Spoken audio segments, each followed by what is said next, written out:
Tak ahoj, vítajte na kanáli For Road and Fun a v dnešnom videu sa pozrieme na porovnanie dvoch verzií vrtačiek zo série Parkside Performance, takže poďme na to, vyskúšame a porovnáme ich.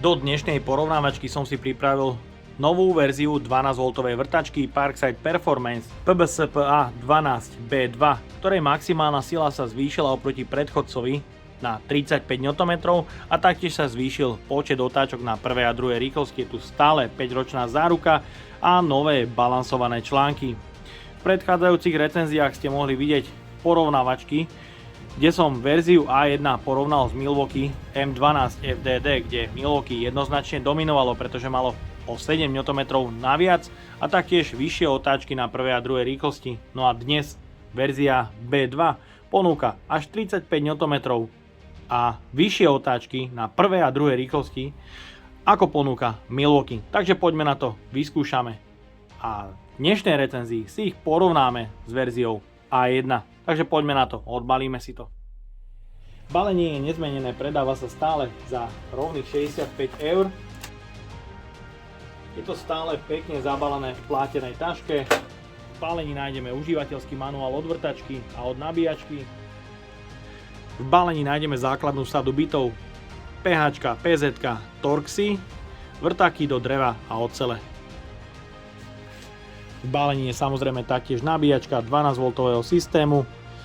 Máme tu ledku nabíjania, stav nabitia batérie. Je odvetraná, máme tu otvory pre montáž na stenu a je to pomalé nabíjanie 50 W, 2,4 A. Znamená to, že pribalenú 2 Ah batériu bude nabíjať 60 minút. Nové batérie, ktoré sú v balení, sú už vo verzii A3, takže tieto batérie už majú balansované články, čo je oproti predchodcovi určite výhoda. Tieto batérie sú v balení 2. Druhá je predmontovaná vo vrtačke. Vo verzii B2 je výkonný brushless motor, ktorého sila sa zvýšila až na 35 Nm. Máme tu pevné a presné skľučovadlo, ktoré je kovové pre upínanie nástrojov od 0,8 až do 10 mm. Máme tu 20 nastavení na mechanickej spojke a jeden režim vrtania. Na prvej rýchlosti 0 až 460 otáčok za minútu. Na druhej 0 až 1750 otáčok za minútu. Je tu signalizácia stavu nabitia batérie, ktorá je taktiež zmenená.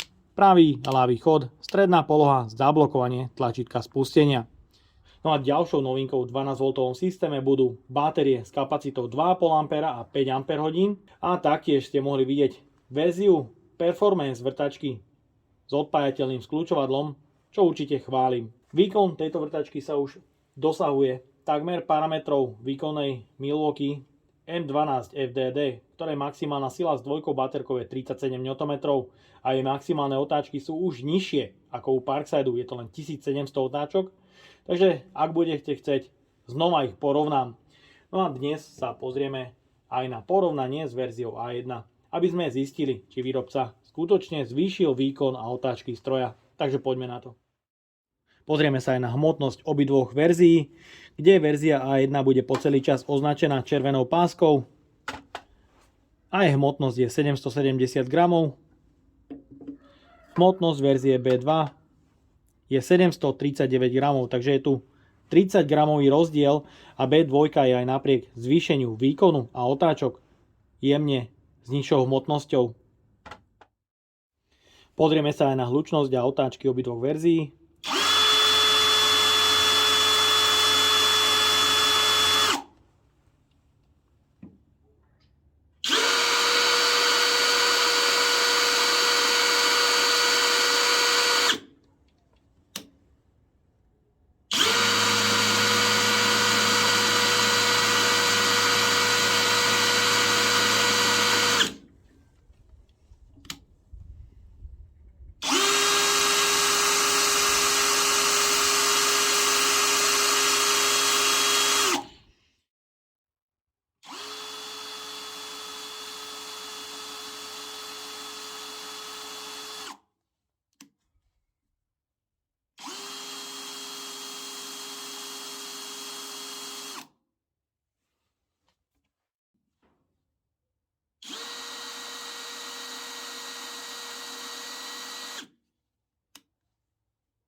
Zdá sa, že skľúčovadlo vo verzii B2 je na tom o niečo horšie. Pre odskúšanie maximálnych síl som si pripravil rôzne batérie. Budeme porovnávať výkon obidvoch verzií na dvojkách a štvorkách batériách. Ďalej pokračujeme skrutkovaním malinkých skrutiek na spojke. U obidvoch modelov nastavujem minimálnu silu na mechanickej spojke a taktiež je vidieť rozdiel vo farbe prevodovky.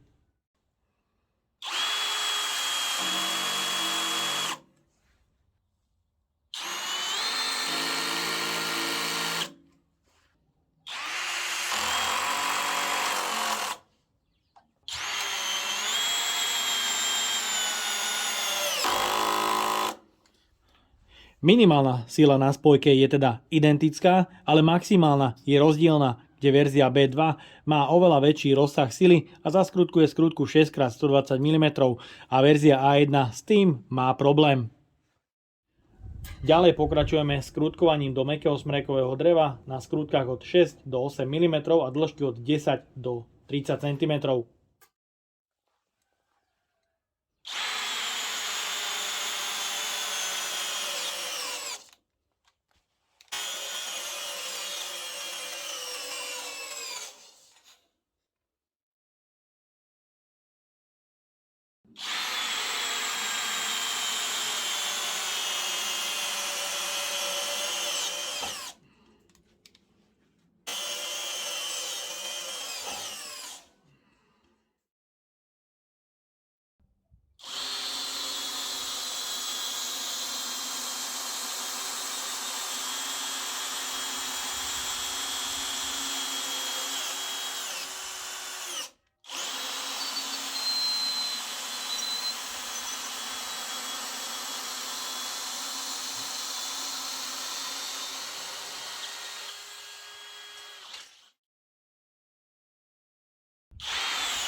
Ďalej pokračujeme vrtaním otvoru o priemere 20 mm.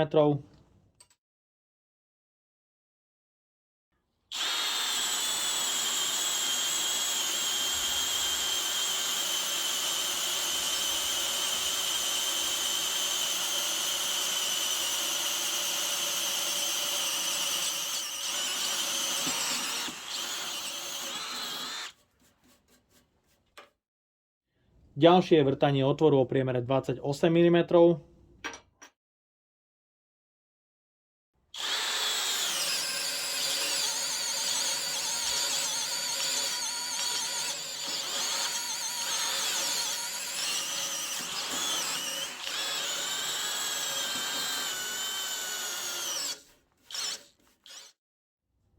Použijem Forstnerov vrták o priemere 35 mm.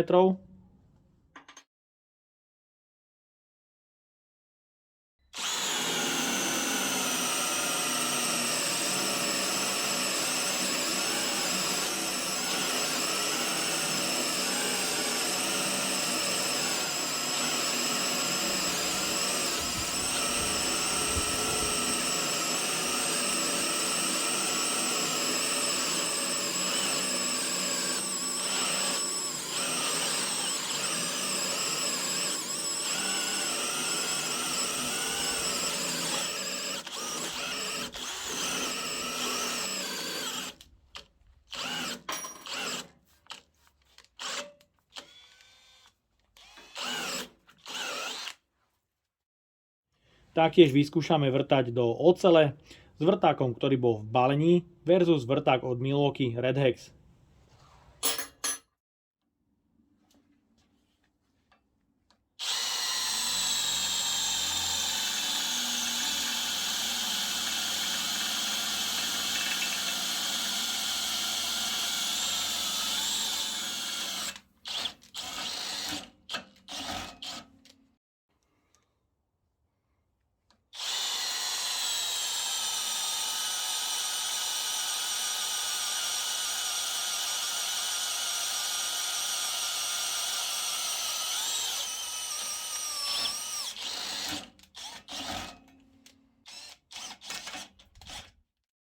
Pri vrtaní do ocele je vidieť rozdiel, ak sa použije kvalitný vrták.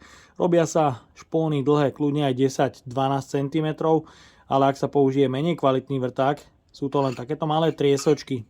No a kruhovitosť otvoru je aj u pribaleného vrtáku celkom pekná, taktiež ako u vrtákov od Milwaukee. Tak a máme tu záver, máme dobojované a ja sa ešte pred zostrihaním videa neviem jednoducho rozhodnúť a neviem posúdiť, ktorá z nich bola silnejšia alebo rýchlejšia. Takto pri práci sa mi to zdalo byť úplne rovnaké, aj keď je tu vyšší počet otáčok a papierových 35 Nm. Musím ale B2 pochváliť za niekoľko zmien. V balení nájdete dve batérie, ktoré majú balansér, čo je fajn, a taktiež som zistil, že spojka je na maximum vylepšená a rozsah sily na spojke je jednoducho väčší a zaskrutkujete skrutku aj 6x120 mm, čo u verzie A1 nebolo možné. Taktiež vrtanie do ocele pomocou B2 ide to proste rýchlejšie, pretože tých 1700 otáčok jednoducho zvyšuje rýchlosť pri takýchto aplikáciách, ale pri vrtaní alebo skrutkovaní do dreva to už môže byť trošku inak a zdalo sa mi, že verzia A1 zvládala lepšie väčšie zaťaženie a tých 400 otáčok stroju jednoducho svedčí o niečo viac, pretože ten prevod je tam iný a zvláda konštantne väčšie zaťaženie. Ak by ste chceli vidieť porovnanie s Milwaukee M12 FDD, nájdete ho hore v karte. No a ja dúfam, že sa vám dnešné video a porovnanie týchto dvoch vrtačiek páčilo. Ak by ste ma aj vy chceli podporiť finančným príspevkom, dole do popisu vkladám link na PayPal Donate. No a odo mňa je to na dnes všetko. Ak sa vám toto video páčilo, dajte like, potvrďte odber a zvonček, aby vám už neušlo ďalšie video. Ahoj!